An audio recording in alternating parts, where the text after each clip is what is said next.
First question है to draw the graph of 4x + 5y = 19 find y when x = 1 और option दिए हैं A B C D। Option है 4 3 2 -3। तो जब इक्वेशन दिया है और एक वैल्यू दिया है, यहाँ पे x की वैल्यू दी है, तो हम क्या करेंगे, ये x की वैल्यू जो है वो हम इस इक्वेशन में पुट कर देंगे। x की वैल्यू 1 है और 5y = 19, तो ये क्या हो गया 4 1 = 4, 5y = 19, 5y = 19, 4 उधर जाएगा तो माइनस हो जाएगा, 19 - 4 = 15।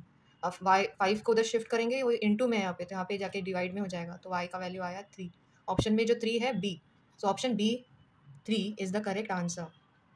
सेकेंड क्वेश्चन है out of the following equation which one is not quadratic equation. Quadratic equation क्या होता है, जिसमें हाईएस्ट डिग्री ऑफ वेरिएबल होती है 2, फिर एक x की टर्म हो सकती है, एक कांस्टेंट टर्म हो सकता है। अब इस इक्वेशन को जो प्रॉपर इस फॉर्म में नहीं दिए होते उसको हमें सिंप्लीफाई करना होता है। तो यहाँ पे देखेंगे x² + 4x 11 + x²। अगर इस x² को इधर शिफ्ट लेते तो माइनस हो जाएगा, तो ये दोनों ऐसे ही कैंसिल हो रहा है। तो यहाँ पे हमें मिल रहा है 4x - 11। तो ये लीनियर इक्वेशन हुआ, ये क्वाड्रेटिक इक्वेशन नहीं है, तो ये नॉट अ क्वाड्रेटिक इक्वेशन। वैसे तो हमें one of the which is not quadratic equation हमें आंसर मिल गया है, so this is not a quadratic equation, option A is the answer. फिर भी हम देखते हैं इसको, अगर हम सिंप्लीफाई करेंगे तो इसको लिखते टाइम x² - 4x = 0 आएगा, तो yes it is quadratic equation. Next 5x² - 90 आएगा, तो ये भी क्वाड्रेटिक इक्वेशन है। और यहाँ पे भी 2x² है, बट अगर हम इसको इधर शिफ्ट करते हैं तो ये हो जाएगा 2x²। ये नेगेटिव है ना, इसलिए मैं यहाँ पे इधर शिफ्ट कर रही हूँ, तो ये हो जाएगा 2x² - 2x + 5 = 0। तो ये तीनों क्वाड्रेटिक इक्वेशन है, और जो फर्स्ट ऑप्शन है वो क्वाड्रेटिक इक्वेशन नहीं है।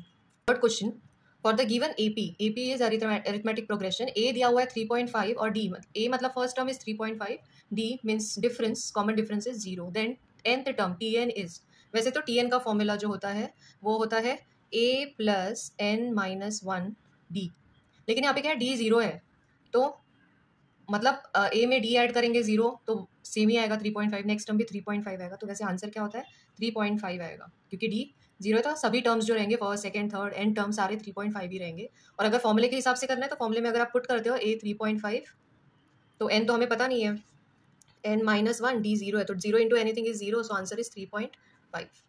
ओके, नेक्स्ट है प्रोबेबिलिटी का सम है। n of a is 2, p of a is 1/5, then n of s is। तो हमें सबसे पहले देखना है p of a का फॉर्मूला जो होता है वो होता है number of samples in a upon number total number of samples n of s। सो हमें p of a दिया हुआ है 1/5, n of a दिया हुआ है 2 और n of s हमें फाइंड करना है। तो हम इसको ऐसा देखो, फ्रैक्शन है, तो n of s को इधर लेके जाते हैं, n of s को, और 5 इधर आके मल्टीप्लाई हो जाएगा, 1/5 है तो उधर जाके वो मल्टीप्लाई होगा, 2 5 = 10, तो n of s आया 10। So answer is option A 10। Question 1B है सॉल्व द फॉलोइंग सब क्वेश्चन। ये 4 मार्क्स का 4 क्वेश्चन है, यहाँ पे ऑप्शन है तो सारे 1 मार्क के। तो पहला है find the value of the following determinant. कभी भी डिटर्मिनेंट आया, यहाँ पे देखना कितने रोज है, 2 रोज है हॉरिजॉन्टल और 2 वर्टिकल कॉलम है, तो 2/2 का डिटर्मिनेंट है।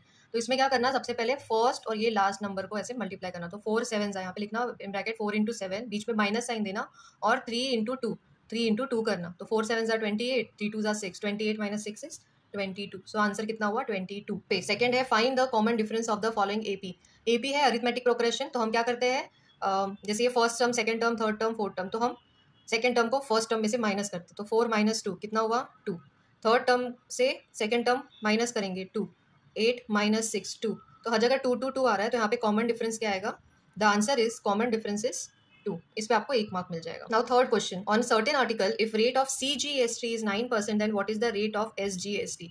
GST में 2 ट्रांजेक्शन होते हैं, एक इंट्रा और एक इंटर। इंट्रा मतलब with in the state, inter मतलब अलग अलग स्टेट के बीच में। और जब अलग अलग स्टेट में, that is inter state transaction होता है, तो CGST और SGST जो होती है वो हाफ ऑफ करके देना होता है। तो हाफ ऑफ करके होता है, तो अगर CGST 9% है तो SGST भी सेम ही रहेगी, दैट इज 9%। तो आंसर हो गया SGST = 9%। फिर if 1 coin is toss right the sample space S। If 1 coin toss, तो 1 के तो 2 ही टोटल आउटकम होते हैं, एक तो H और T। अब यहाँ पे राइट द सैम्पल स्पेस लिखा है, तो आपको इसी फॉर्म में लिखना होगा। अगर number of sample space N of S पूछा होता तो हम इसको 2 लिखते, तो ये होगा इसका आंसर।